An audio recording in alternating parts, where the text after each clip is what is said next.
గతంలో మండపేటలో పోలీసుల వేధింపుల వల్ల మృతి చెందినటువంటి కృష్ణ భగవాన్కి సంబంధించి వారి కుటుంబ సభ్యులకు అన్ని విధాల న్యాయం చేయాలి.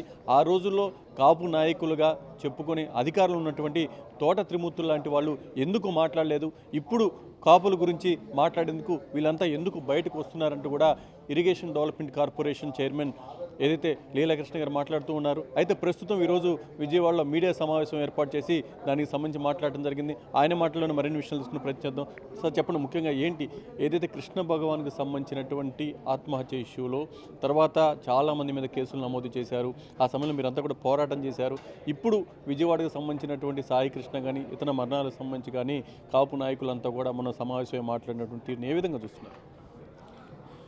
తోట త్రిమూర్తులు అనే వ్యక్తి దుర్మార్గానికి అన్యాయానికి పరాకాష్ట.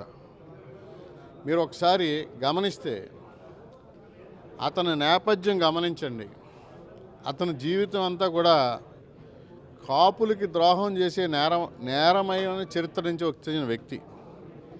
అటువంటి వ్యక్తి ఈరోజు కాపులను ఉద్ధరిస్తానని బయలుదేరి పవన్ కళ్యాణ్ గారిని కేవలం పవన్ కళ్యాణ్ గారు ఈరోజు 2 సంవత్సరాలు వెయిట్ చేశాడు. వాళ్ళ చేత వీళ్ళ చేత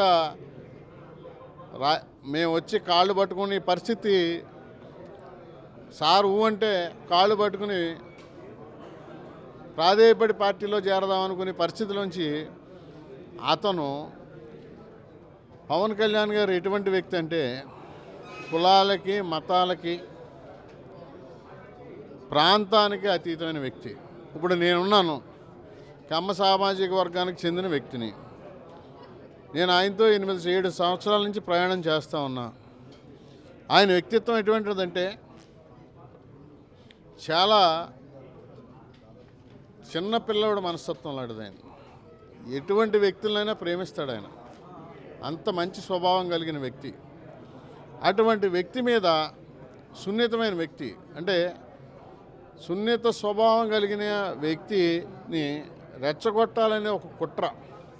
జగన్మోహన్ రెడ్డి లాంటి ఫ్యూడల్ ఫాసిస్ట్ నేపథ్యం ఉన్న వ్యక్తులు ఏం చేస్తారంటే సమాజాన్ని ముక్కలుగా విడదీసుకుంటూ పోతే వాళ్ళ ఉనికిని వాళ్ళు కాపాడుకోవడం కోసం ఒక ప్లానింగ్ ప్రకారం విడదీస్తూ ఉంటారు. ఆ ప్లాన్లో భాగంగా ఇతను మిగిలిన కాపు నాయకులు ఉన్నారు. బొత్స సత్యనారాయణ నాయుడు ముఖ్యమంత్రి స్థాయి వరకు ఎదిగాడు, దశలో ముఖ్యమంత్రి అవుతాను. అటువంటి వ్యక్తి తోట త్రిమూర్తులు లాంటి ఒక ల్యాండ్ గ్రాబర్. ఎంతోమంది కాపు నాయకుల్ని మర్డర్ చేసిన నేపథ్యాలు ఉన్నాయి అతనికి. ఎంతోమంది కాపు ఆయన మీద ఎన్నో ఎఫ్ఐఆర్లు ఉన్నాయి. దాదాపు 13-14 కుటుంబాల కాపు సోదరులు అక్కడ మాయమయ్యారు. ఈ రోజుకి కూడా బాడీలు ట్రేస్ అవ్వాల. అటువంటి నేపథ్యం కలిగిన వ్యక్తి అతనికి ఏముందని మీరు ఈరోజు అక్కడికి వచ్చి మీటింగులు పెట్టారు? నీ స్థాయి ఏంటి బొత్స సత్యనారాయణ గారు? నువ్వెంత పెద్ద స్థాయికి వెళ్ళావు? మేమందరం మిమ్మల్ని ఒక మోడల్ ఐకాన్గా భావించేవాళ్ళం గతంలో. ఒకప్పుడు మీతో కలిసి ప్రయాణం చేస్తే గొప్పని భావించే స్థాయి నుంచి ఈరోజు మీ స్థాయి ఎంత దిగజార్చుకుంటున్నారు? అక్కడికి వచ్చిన వాళ్ళు ఇంకోటి కూడా చెప్తా ఉన్నా,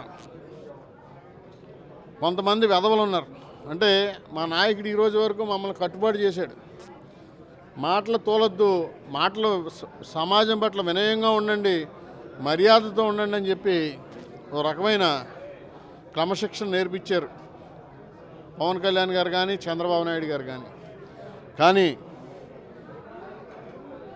పేరు నాని లాంటి ఒక యూజ్లెస్ ఫెలోని పవన్ కళ్యాణ్ గారు సామాజిక వర్గానికి చెందిన వ్యక్తిని పవన్ కళ్యాణ్ గారి మీద ఉపయోగించడం, మేము ఏదైనా అతని మీద తిరుగుబాటు చేస్తే దాన్ని వివక్ష తీసుకురావాలని ప్రయత్నించడం.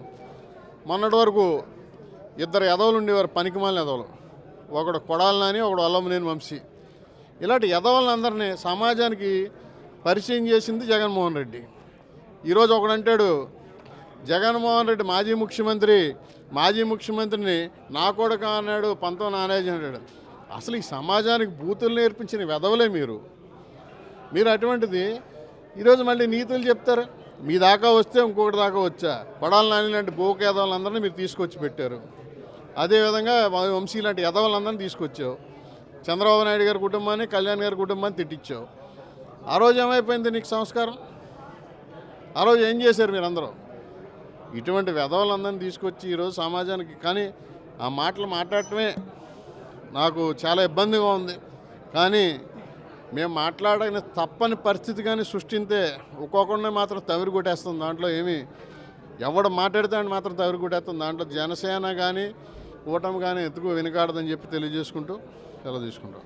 ఇది మొత్తంగా చూసుకుంటే ఏదైతే కృష్ణ భగవానికి సంబంధించి ఆ రోజు జరిగినటువంటి ఇష్యూ కానీ, తర్వాత అక్కున్నటువంటి నాయకులు వ్యవహరించినటువంటి తీరు కానీ, తర్వాత వాళ్ళు అక్కడ దానికి సంబంధించినటువంటి పెద్ద ఎత్తున నిరసన జరుగుతున్నటువంటి సమయంలో కూడా వాళ్ళ మీద కేసులు నమోదు చేశారు. మొత్తంగా అవన్నీ కూడా ఆ ప్రాంతంలో ఉన్నటువంటి ఈ ముఖ్యమైనటువంటి నాయకులందరూ కూడా పూర్తి స్థాయిలో అప్పుడు ఏదైతే ఆ బాధను అనుభవించారు కాబట్టి దానికి సంబంధించి ఈరోజు మీడియా సమావేశం పెట్టి ఆ రోజు ఏం జరిగిందో ఇప్పుడు వివరించడం జరిగింది.